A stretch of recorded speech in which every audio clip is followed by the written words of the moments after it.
Fala galera, beleza? Vamos trocar uma ideia hoje sobre a aula 15 para falar de ligação metálica e retículo cristalinos. E é para fazer também nessa aula 15 uma comparação entre ligação iônica, covalente e metálica. Então, primeira coisa, ligação metálica. Na ligação metálica, nós temos apenas metal se ligando.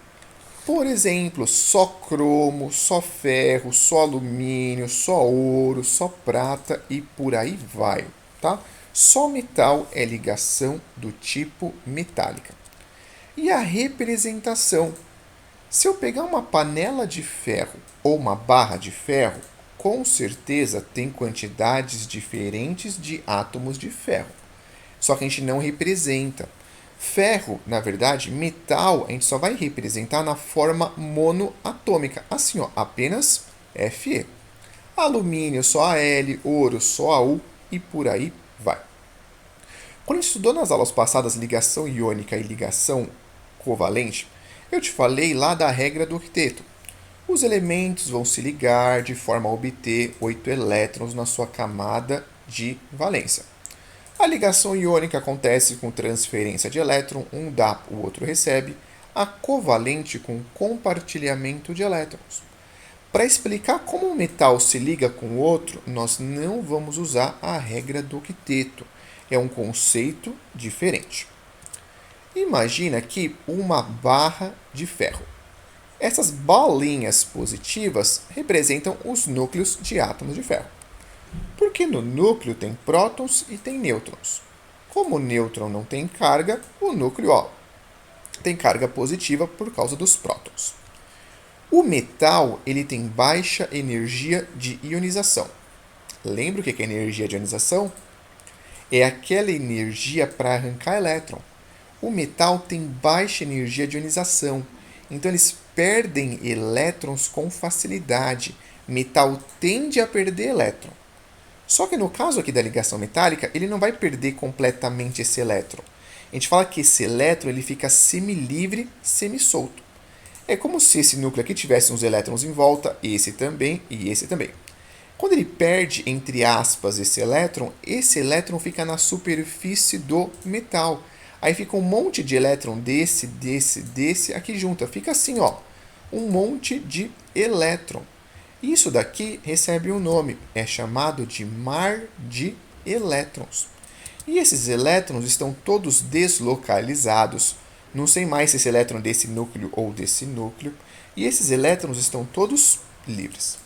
Então, o que explica a ligação entre metais é o mar de elétrons. A gente não fala de teoria do octeto. E esse mar de elétrons aqui, a gente consegue explicar algumas propriedades dos metais. Quer ver? Vou começar com a terceira. Ó. Os metais são bons condutores de calor e eletricidade. Se eu pegar, por exemplo, essa barra de ferro. Se eu começar a esquentar a barra de ferro aqui. Se eu colocar meu dedinho desse lado, eu vou queimar. Porque metal conduz calor. Quem explica a condutividade térmica? O mar de elétrons. Pensa assim, ó, coloquei uma vela aqui, estou esquentando. Esse elétron vai ficar mais agitado, que bate nesse e nesse. Aí, ó, explica a condutividade térmica. Por que eles conduzem eletricidade? Esses elétrons aqui, ó, eles estão livres, totalmente deslocalizados. Só que aqui nesse metal, se eu colocar uma diferença, aplicar uma diferença de potencial, sei lá, ó, por exemplo, aqui o polo negativo e aqui o polo positivo, os elétrons vão acabar migrando em direção ao positivo. Aí vai ter um fluxo ordenado de elétrons que nós chamamos de corrente elétrica. Além do mais, os metais têm altas, elevadas temperaturas de fusão e ebulição. Tem só uma exceção que eu só vou comentar aqui, nem vou escrever, que é o galho. Tá? O galho tem temperatura de fusão de 29 graus. Tá? Por que eu já comentei isso? Porque já apareceu uma questão que pedia para você diferenciar um metal do outro. E a resposta era essa aqui. Ó. Como o galho tem uma temperatura de fusão de 29, quando você coloca o galho na sua mão, a nossa temperatura corpórea vale aproximadamente quanto? Uns 36. Quando eu colocar o galho na minha mão, então, como o ponto de fusão dele é de 29 graus, ele acaba derretendo. É uma exceção e o galho tem baixa temperatura de fusão. Os metais são sólidos a 25 graus, exceto mercúrio. O mercúrio é líquido nas condições ambientes. Os metais são dúcteis, quer dizer que você consegue fazer fio, por exemplo, fio de cobre. Você não consegue fazer fio com sal sólido ou com água sólida. É uma característica da ligação metálica dos metais, ductibilidade. E os metais também são maleáveis, quer dizer que você consegue fazer chapas, consegue fazer lâminas com aquele metal. Uma outra também que eu não coloquei aqui, ó, você pode notar aí, o metal tem um brilho característico, um brilho metálico, né? E, em geral, todo metal é cinza, só tem duas exceções. O cobre, que é meio avermelhado, alaranjado, e o ouro, que é amarelo. E para terminar essa primeira parte aqui, ó, retículo cristalino metálico. Quando eu falar para você retículo cristalino, é uma organização das partículas no estado sólido. Quando eu pegar então ferro no estado sólido, como é apenas ferro com ferro, é ligação metálica. Como é ligação metálica, eu vou chamar de retículo cristalino metálico. É uma organização, ó, do metal no estado sólido. E eu já vou te mostrar aqui daqui a pouco o retículo cristalino iônico, covalente e o molecular. Antes aqui, ó, aproveitar que eu estou falando de ligação metálica, vou lembrar com você as ligas metálicas, que são chamadas também de soluções sólidas. Já fica esperto aí, tá? Ó, apareceu na sua prova a palavra solução. Solução é sinônimo de mistura do tipo homogênea. Então, é uma mistura homogênea de sólidos. Primeira delas aí, ó, ouro 18 quilates, que tem ouro, prata e cobre. Quando o ouro é ouro puro, apenas AU, tá? Substância pura, é o ouro, na verdade, 24 quilates. Então, ó, para saber a porcentagem no ouro 18 quilates, você faz uma regra de 3. Ouro puro é o 24 quilates. Aí você faria assim, ó, 24 quilates é 100%, 18 quilates é X. Quando você multiplicar em cruz, você vai perceber que o 18 quilates é um ouro, que na verdade é uma mistura, que tem 75% de ouro. Os outros 25% são distribuídos entre prata e cobre. Só que é importante, o ouro é um metal mais nobre, é um metal mais caro, inclusive. Por que a gente adiciona prata e cobre? Considerando o custo aí, né? Porque o ouro sozinho, ele é muito macio. Não sei se você já lembra de filme de pirata, ou já viu alguma coisa do tipo. Quando tem lá um filme de pirata, o pirata pega aquela moeda de ouro e ele morde. Porque ele sabe que, como o ouro é muito macio, se a moeda for feita realmente só de ouro, ele vai sentir ao morder que está macio e o dente dele fica até incrustado. Se não acontecer isso, quer dizer que tem alguma coisa e não é ouro puro. Então adiciona prata e cobre para aumentar a resistência do ouro, tá? Se eu quiser o tal do ouro branco, eu coloco mais prata. Um ouro um pouco mais avermelhado aí, eu coloco mais cobre. Mas aqui, ó, quando eu tenho ouro, prata e cobre ligado, como é apenas metal, metal com metal com metal, é ligação do tipo metálica. O bronze é uma liga metálica que possui cobre e estanho. Por que as ligas metálicas são homogêneas? Por causa do processo de fabricação, tá? Quando você faz o bronze, você pega o cobre e esquenta até o cobre derreter. Você pega cobre líquido. Pega o estanho, esquenta o estanho até derreter, estanho líquido. Mistura os dois líquidos. Mistura, faz lá um shake e resfria. Quando você resfriar, você tem a produção do bronze. E depois no bronze, você não consegue diferenciar visualmente quem é o cobre do estanho. Por isso que é homogêneo. E o bronze é usado em medalhas, sinos, moedas. Latão, mesma ideia. Mistura cobre líquido com zinco líquido, resfria, forma o latão. Latão é usado em prato de bateria, saxofone, por aí vai. Amálgama é mercúrio com qualquer metal. Quando esse metal é a prata, é chamado de amálgama de prata. Quando é ouro, é chamado de amálgama de ouro e por aí vai também. A amálgama é muito usada por dentistas para fazer obturações.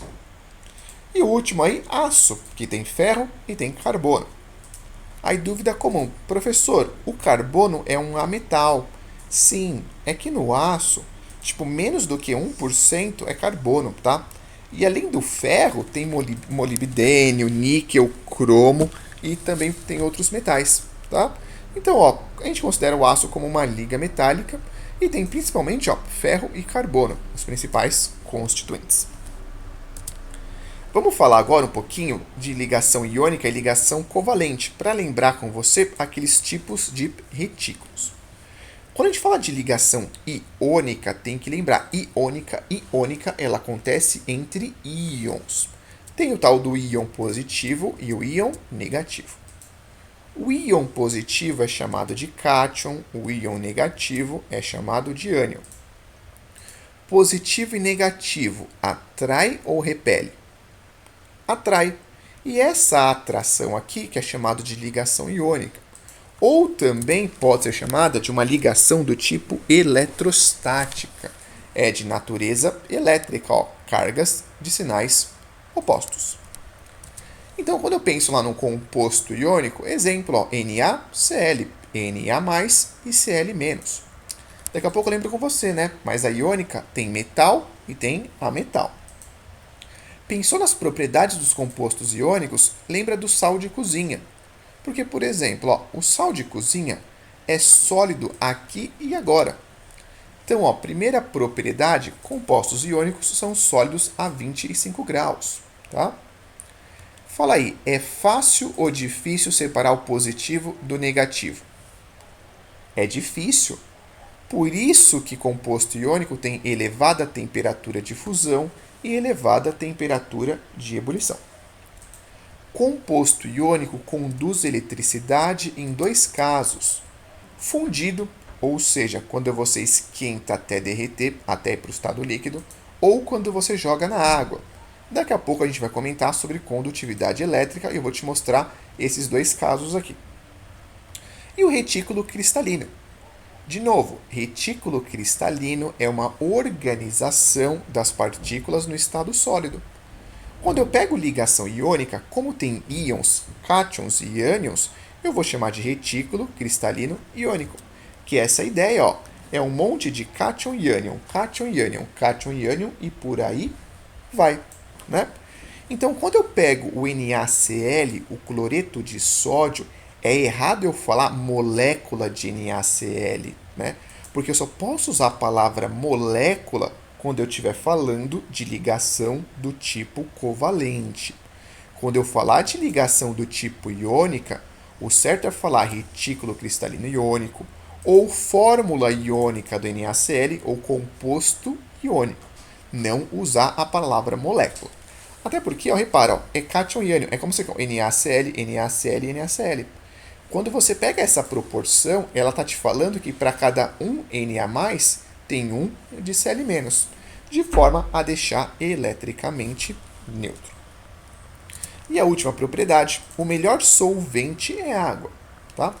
Nem todo composto iônico dissolve na água, tá? Existem algumas regras de solubilidade que você vai ver com o Saulo daqui a pouco.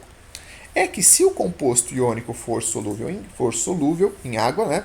O melhor solvente aí, estou pensando, é a água, né? Porque composto iônico é polar e a água também é polar. Voltando lá para a ligação metálica rapidinho.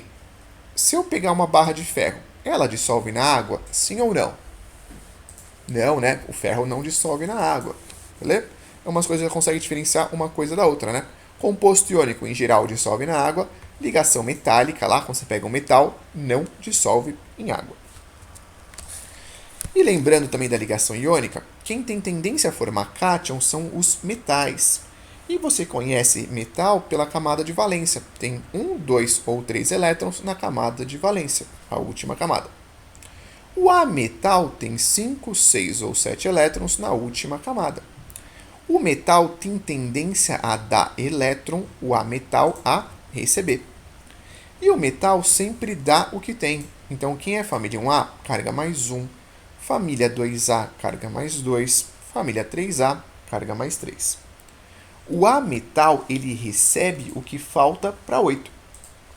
Quem está na família 5A tem 5 elétrons na camada de valência. Como faltam 3, recebe 3. Quem está na família 6A, ou família dos calcogênios, recebe 2, carga menos 2. Os halogênios têm 7 elétrons na camada de valência, recebe 1, carga menos 1. E a ligação covalente é aquela que acontece com compartilhamento de elétrons. Quem faz ligação covalente são os ametais, ametal com ametal. E lembra também que hidrogênio é um ametal. E na ligação covalente pode ter o tal do composto molecular ou tal do composto covalente. Quando a gente fala do composto molecular, ele tem uma fórmula definida e, em geral, tem baixa temperatura de fusão e ebulição. Exemplo do CO2. Composto covalente é uma macromolécula que vai se estendendo no espaço e tem elevada temperatura de fusão e ebulição. Então, como é que a gente analisa essa diferença? Eu te mostrei isso aí na outra aula.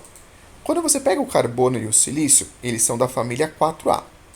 Só que quando o carbono liga com o oxigênio aqui, ele forma o CO2, que é gasoso nas condições ambientes.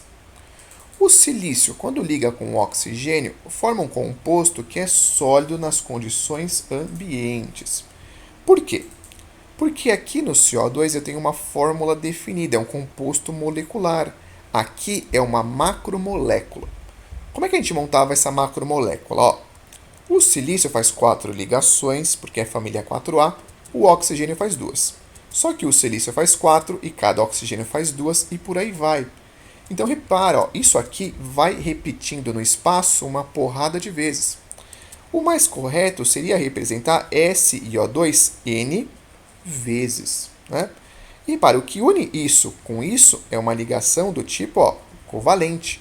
Por isso, composto covalente. E é importante lembrar de composto covalente que o SiO2 acílica, carbono grafite e carbono diamante são exemplos de compostos covalentes. E por que tem essa diferença aqui de temperatura de ebulição? Porque, já vou até completar o retículo.